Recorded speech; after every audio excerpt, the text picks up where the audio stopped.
Hi friends, welcome to my channel Series Scribe. Due to severe cold and flu, I have lost my voice and you can hear it in today's voiceover as well. So please don't mind my coarse voice for today's video and thank you for understanding.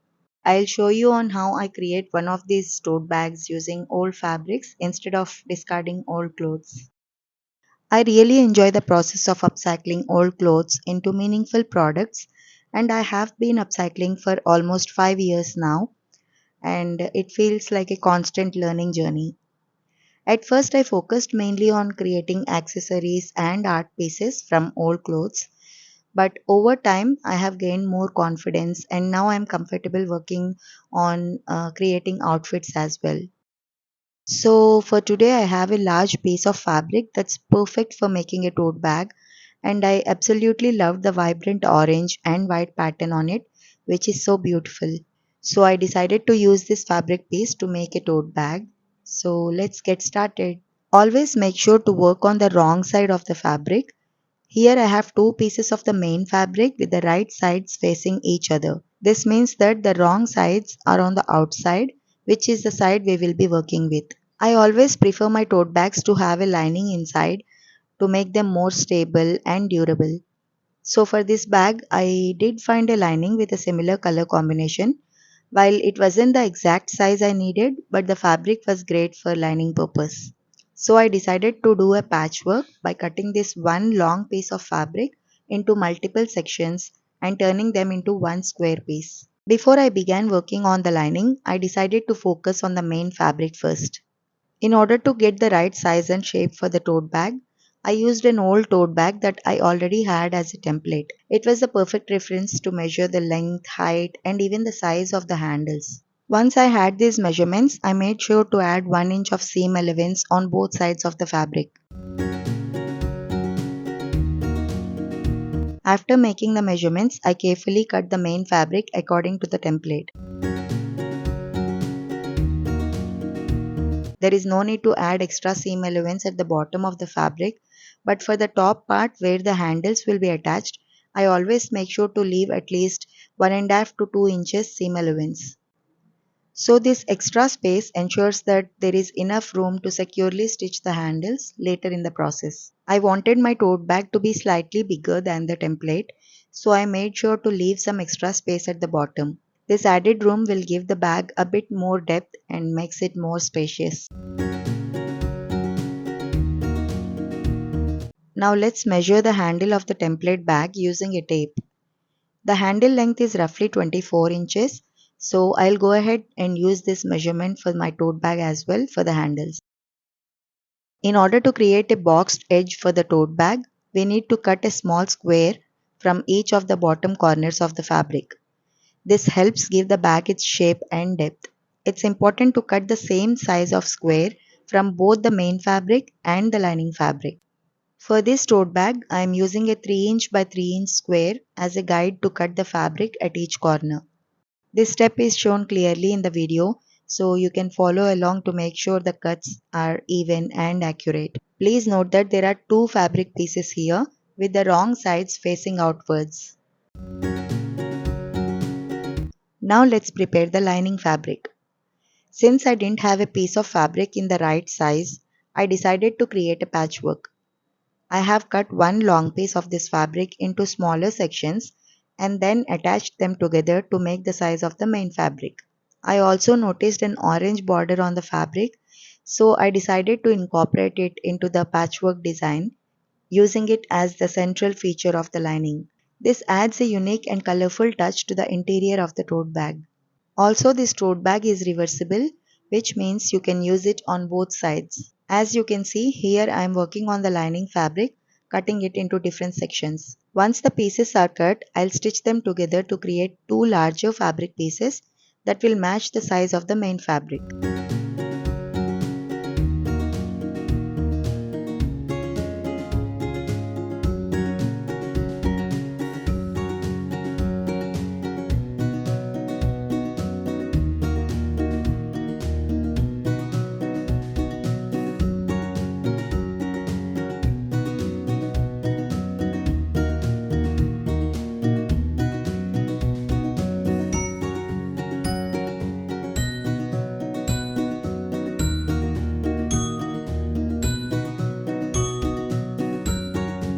Now I'll bring these 4 pieces to the sewing machine and do a straight stitch. Keep note that we need to stitch on the wrong side of the fabric, which means the right side of the fabrics are facing inwards.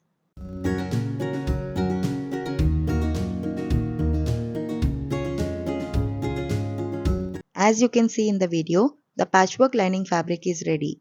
We now have 2 pieces of lining fabric prepared.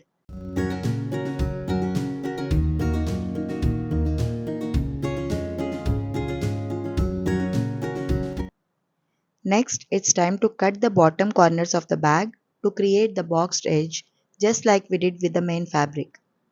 For this, make sure the right sides of the fabric are facing each other. After arranging the fabrics, I always turn them and check to make sure they are aligned correctly before cutting. Now that we have the lining pieces ready, we need to cut the lining to match the measurement of the main fabric. To make sure everything is properly aligned, I use the main fabric as a guide to cut the boxed edges on the lining fabric. By doing this, I ensure that both the main fabric and the lining fabric have matching measurements and cuts, which helps maintain symmetry and consistency when putting the tote bag together. Finally, both the main fabric and lining fabric pieces are ready. At this point, everything is cut to the size and shape. We have both the main fabric and the lining fabric ready.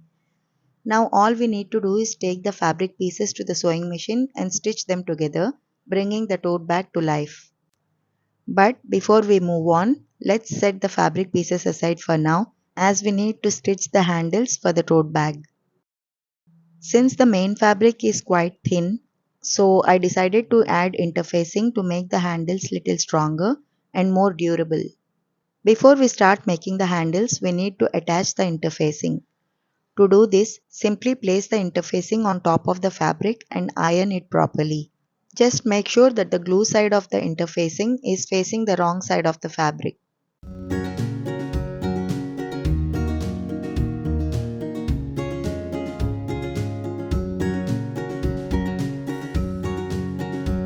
To make the handles for the tote bag, start by folding the fabric strip in half and pressing the fold with an iron to create a clean crease at the center.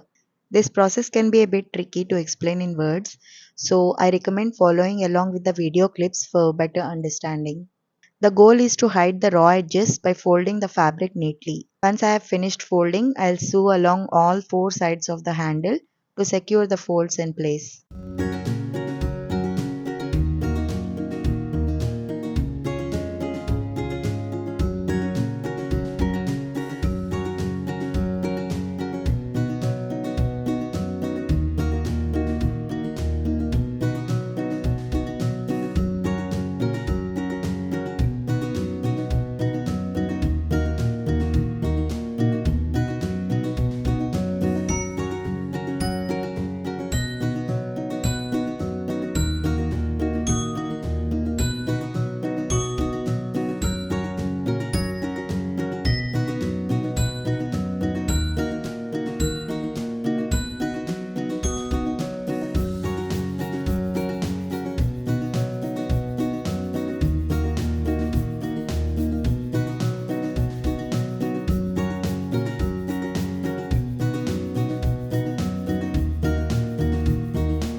For the next step of attaching the handles, please take note that we need to stitch the handles only onto the right side of the main fabric. Now that our handles are ready, it's time to attach them to the main fabric.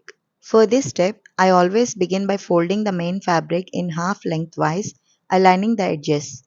This will help me find the center of the fabric, which is crucial for properly placing the handles. Once I have folded the fabric and identified the center, I'll mark it lightly with a fabric chalk or pen. This center mark will serve as a reference point to ensure the handles are placed evenly. Next, I'll measure the position of the handles. To do this, I use a tape measure to measure 2 inches to the left and 2 inches to the right from the center mark. These measurements ensure that the handles are placed symmetrically and equidistant from the center. Once I have measured and marked these points, I'll mark where the handles will be stitched. I will always secure the handle belts with fabric pins. Now let's take this to the sewing machine and stitch the handles.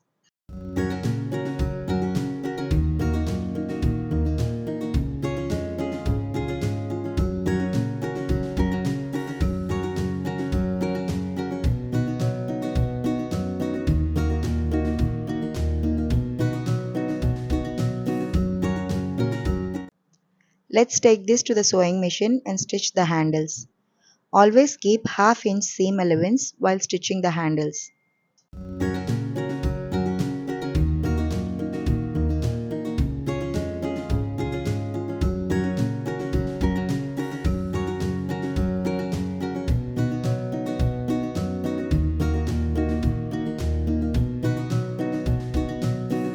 Once the handles are stitched in place, make sure to secure them neatly with the fabric pins.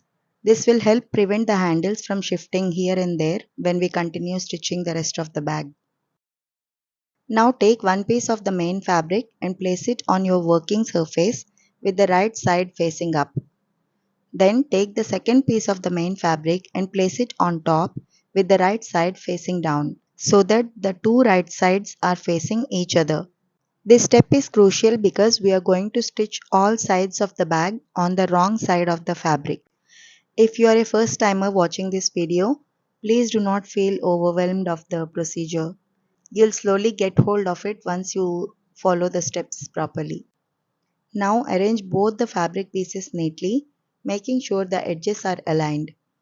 Secure all sides using fabric pins to hold the fabric in place. I always use fabric pins to ensure the cloth doesn't shift or move around while I am sewing. This helps to keep everything aligned and makes the sewing process smoother.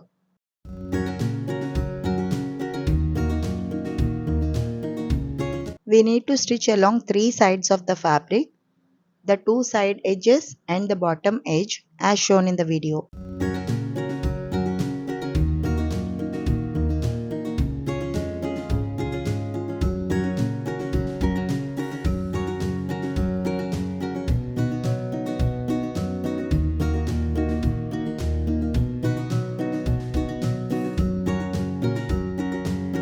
For the lining fabric, we'll follow the same steps as we did with the main fabric, stitching along the two side edges and the bottom edge. But it's important to leave at least 3 inches gap at the bottom of the lining fabric. This gap will be crucial in the next steps as it will allow us to turn the entire bag right side out later on. This gap or the open space at the bottom of the lining helps us flip the bag smoothly without any issues, so make sure not to stitch this section. Now I'll take both the main fabric and the lining fabric to the sewing machine.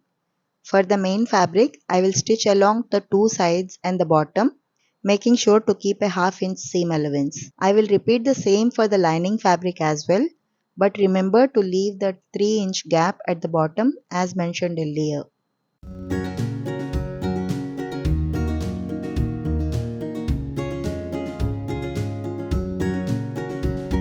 Now we need to stitch the bottom corners of the bag for boxed edges. In order to stitch the boxed edge, we need to hold both sides of the corner as shown in the video and pin the fold in place to keep it secure. Then stitch across the fold about half inches from the corner. And repeat this for the other bottom corner as well. Once both sides are stitched, you'll have a nice boxed bottom for your tote bag. Now if you turn the bag to the right side, you'll see that the main part of the bag is almost ready.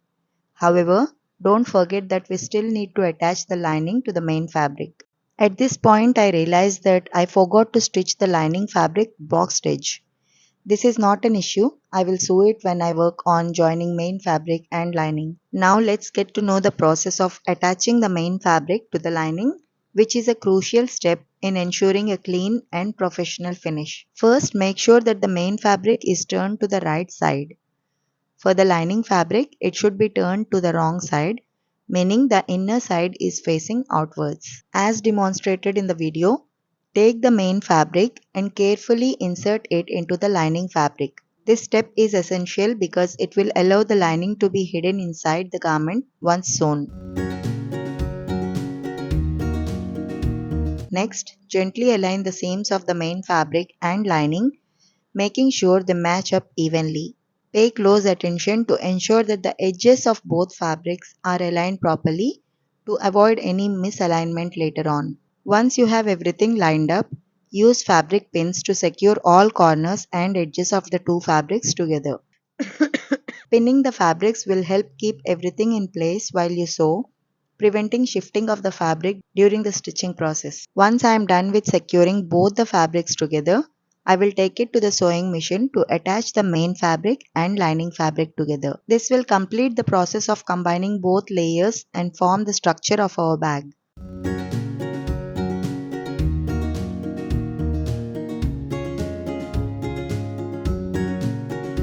I will carefully sew along the edges, keeping half-inch seam allowance to ensure that the fabrics are securely joined.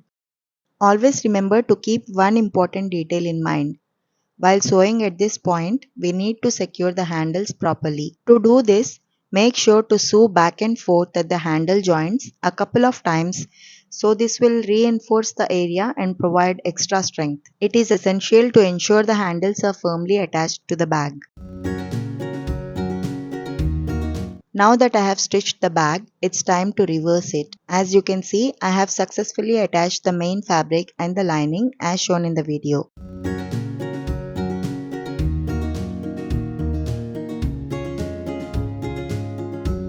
In order to reverse the bag, remember that we left a small gap at the bottom of the lining fabric. This gap allows us to turn the bag inside out. Carefully use this opening to gently pull the bag out, turning it right side out so that the main fabric is on the outside and the lining fabric is on the inside. Our bag is almost finished now, but there are still a few final touches to complete it. Firstly, we need to secure the opening of the lining fabric. This can be done by carefully stitching along the edge to close the gap.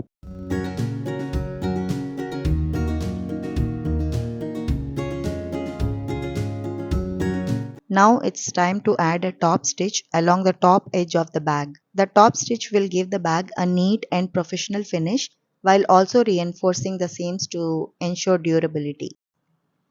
Once I sew the top lining, our tote bag is completely ready and we have stitched a reversible tote bag. While I am sewing this tote bag, I'd like to take a moment to talk about something that's become very important to me, which is upcycling of old clothes. If I think back to few decades ago, especially in 1980s and 1990s when I was a child, clothes were much more expensive and harder to afford. Back then, we would only get new clothes on special occasions like birthdays or festivals, maybe two, three more new outfits in a whole year. I always cherished those clothes and reused them a couple of times as much as I could until I outgrew of that outfit. Now it is 2025 and the situation is quite different. Shopping malls are everywhere and they offer constant sales for every special occasion, every month, or even every week. The clothes we buy now are much cheaper, but have you ever wondered about it? The reason is synthetic fabrics. So, these synthetic fabrics are made from petroleum based materials, which means they are essentially created from plastic. These materials like polyester, nylon, and acrylic are much more cheaper to produce, which is why we see more of these many affordable clothes today. But the problem is that these fabrics are not biodegradable. They don't break down in the environment and instead end up as plastic waste in our landfills. What's worse is the process of making synthetic fabrics using a lot of energy and resources, which contributes to pollution and environmental harm. So, after learning about the impact of these materials in our landfills, I was shocked to realize just how much waste the entire fashion industry generates, not just from production but also from consumption.